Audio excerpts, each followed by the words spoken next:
नमस्कार, मी ऋषी Desai prime watch मध्ये आपलं स्वागत। शेतकऱ्यांसाठी राज्य सरकारनं 2009 मध्ये कर्जमाफीची योजना राबवली, मात्र या योजनेत मोठा आर्थिक घोटाळा झालाय।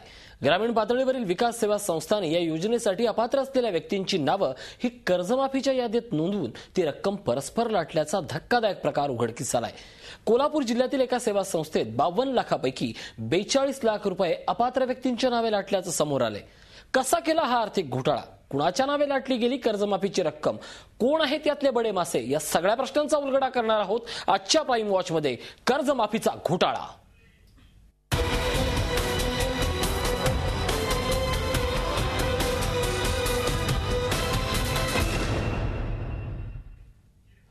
केंद्र सरकार पाठोपाठ राज्य सरकारच्या कर्जमाफी योजनेतही मोठा घोटाळा झालाय।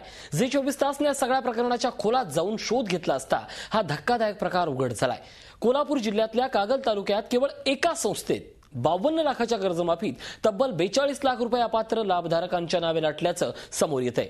बँक अधिकारी, लेखापरीक्षक आणि संस्था चालकांच्या संगनमतानं हा घोटाळा करण्यात आल्याचे पुरावे हे झी 24 तासच्या हाती लागले आहेत। केंद्रासोबतच राज्य शासनाच्या कर्जमाफी योजनेतही बरंच काळबेरं असल्याचं समोर येत आहे।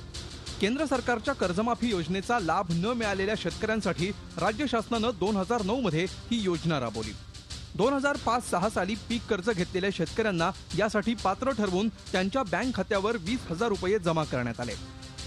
हे निकष कागदोपत्री पूर्ण करून राज्यातील अनेक सेवा संस्थांनी खोटे लाभार्थी तयार केले आणि शासनाचे पैसे लाटले।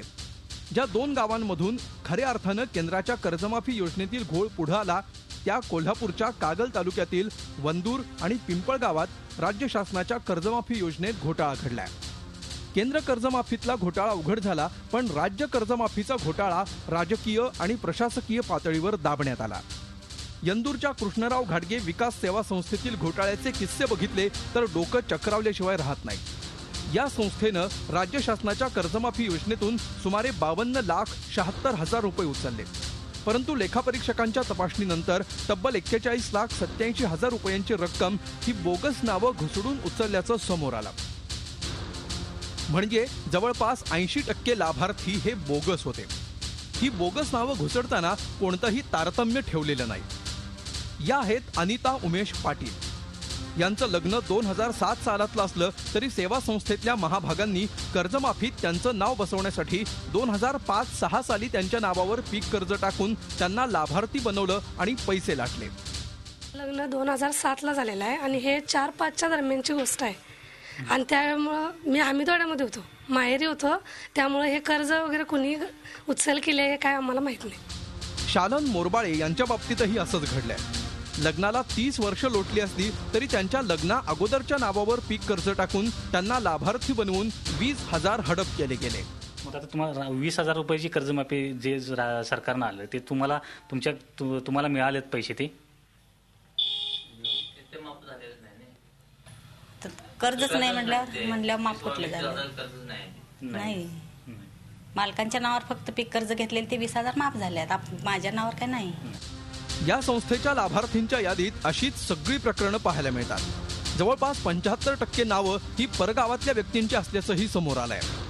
तर 3-3, 4-4 ठिकाणी त्यानं कर्जमाफीचा लाभ घेतला आणि खरं म्हटलं तर हे बँक निरीक्षक किंवा ज्यांनी तपासणी केली त्यांनी एकच क्षेत्राने 3 ठिकाणी त्याचं उचल घेतोय। हे खरं शासनाची सरळ फसवणूक आहे। धक्कादायक म्हणजे काहींनी नियम धाब्यावर बसवून दोन्ही योजनांचा लाभ घेतलाय। दोन्ही सेवा संस्थेतून राज्य शासन कर्जमाफीचा लाभ उठवलेल्यांची ही यादी पहा।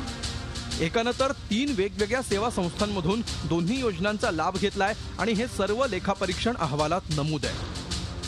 धक्कादायक म्हणजे बोगस लाभार्थींच्या खात्यावरील पैसे काढण्यासाठी जिल्हा बँकेच्या कागल शाखेत घाऊक पद्धतीनं बोगस खाती उघडण्यात आल्याचा आरोप होतोय। आम्ही याबाबत बँकेकडे माहिती मागितली असता त्यावेळी रजिस्टर गायब झाल्याची माहिती बँक अधिकाऱ्यांनी दिली। त्यामुळे भ्रष्ट साखळीची पाळंमुळं किती घट्ट रुजली आहेत ते लक्षात येतं। एकाच संस्थेत 52 लाखांच्या कर्जमाफीत 42 लाखांचा घोटाळा झालाय। राज्यातल्या सुमारे 22,000 संस्थांच्या माध्यमातून 4,000 कोटींच्या कर्जमाफीत किती कोटींचा घोटाळा झालाय याचं उत्तर राज्य सरकार देणार का? ज्या भागात असं मुबलक पाणी आहे त्या भागात घोटाळ्याचं पीक मोठ्या जोमानं वाढलेलं दिसतं। राज्य शासन कर्जमाफी घोटाळ्यातील हे एक हिमनगाचं टोक आहे। संपूर्ण राज्यभरात ज्या सेवा संस्था आहे त्या संपूर्ण सेवा संस्थांची चौकशी झाली तर मोठ्या प्रमाणात घोटाळा उघडकीस येऊ शकतो. जी24 ताससाठी व्हिडिओ जर्नलिस्ट मिथुनसह कृष्णात पाटील, कोल्हापूर. ही व्यथा वेदना कुणा एका अनिता पाटीलची नाहीये, कुणा एका शालन मोरबाळेची नाहीये, तर ही असंख्य अनिता पाटील, असंख्य शालन मोरबाळे आणि असंख्य शेतकऱ्यांची आहे ज्यांनी कधी कर्ज घेतलीच नव्हती पण त्यांच्या नावे लाटली गेली आहेत लाखो रुपयाची कर्ज. हे लाटणारे कोण आहेत याचाच शोध घेणार आहोत. आजच्या प्राईम वॉचमध्ये आपल्यासोबत आहेत भाजप नेते देवेंद्र फडणवीस आहेत, कृष्णात पाटील आमचे प्रतिनिधी ज्यांनी हा संपूर्ण वृत्तांत जी24 तासच्या रूपानं महाराष्ट्रासमोर सादर केला ते आहेत, कोल्हापूरहून जालंधर पाटील स्वाभिमानी शेतकरी संघटनेचे ते नेते आहेत. या सगळ्यांकडनं या प्रश्नाची उत्तरं शोधून घेणार आहोत. मी सुरुवातीला जातोय. जी24 तास, एक पाऊल पुढे.